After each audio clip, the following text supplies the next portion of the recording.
Indonesia से भारत के लिए राहत की खबर आई है। यह राहत की खबर आम आदमी के लिए बड़ी राहत लेकर आ रही है। इंडोनेशिया ने पाम ऑयल से एक्सपोर्ट बैन हटाने का फैसला किया है। 23 मई यानी सोमवार से इंडोनेशिया से फिर से पाम ऑयल का इंपोर्ट शुरू हो सकता है। इसका असर ये होगा कि भारत में खाने के तेल के दाम कम हो सकते हैं।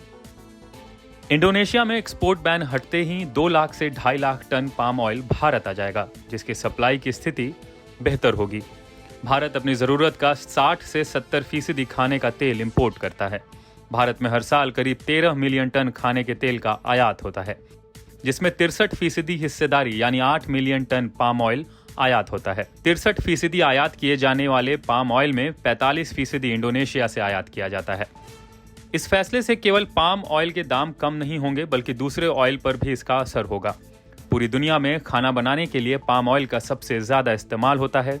खाने में इस्तेमाल होने वाले तेल में पाम ऑयल की हिस्सेदारी 40% है, जबकि सोया ऑयल की खपत 32% है। उसके बाद सरसों तेल की खपत करीब 15% है। पिछले 1 साल में खाद्य तेलों की कीमतों में जोरदार तेजी देखने को मिली। हालांकि सरकार की ओर से कुछ कदम उठाने के बाद इनमें थोड़ी नरमी जरूर आई थी। उसके बावजूद खाने के तेल की कीमतों में बेतहाशा वृद्धि हुई है। अप्रैल 2021 में मूंगफली का तेल 198 रुपए प्रति लीटर था, जो अप्रैल 2022 में 201 रुपए लीटर हो गया। अप्रैल 2021 में सरसों का तेल 160 रुपए प्रति लीटर था, जो अप्रैल 2022 में 198 रुपए प्रति लीटर हो गया। सोया ऑयल 155 रुपए प्रति लीटर से 190 रुपए प्रति लीटर और पाम ऑयल 131 रुपए प्रति लीटर से 170 रुपए प्रति लीटर हो गया। खाद्य तेलों के दाम बढ़ने से इंडोनेशिया में ज्यादातर पाम ऑयल उत्पादक इसका निर्यात करने लगे थे, जिस वजह से ये बैन लगाया गया था। एक्सपोर्ट बढ़ने से इंडोनेशिया में खाने के तेल का भाव ऊंचाइयों पर चला गया था। कीमतों पर काबू पाने के लिए एक्सपोर्ट पर रोक लगाई गई थी। बैन के बाद सैकड़ों इंडोनेशियाई छोटे किसानों ने राजधानी जकार्ता और देश के दूसरे हिस्सों में विरोध प्रदर्शन किया था और सरकार से पाम ऑयल के निर्यात पर प्रतिबंध को खत्म करने की मांग की थी।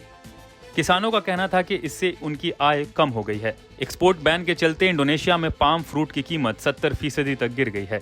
इसकी वजह से छोटे किसानों को बड़ा नुकसान हुआ है। इंडोनेशिया में सबसे ज्यादा किसान पाम फ्रूट की खेती करते हैं।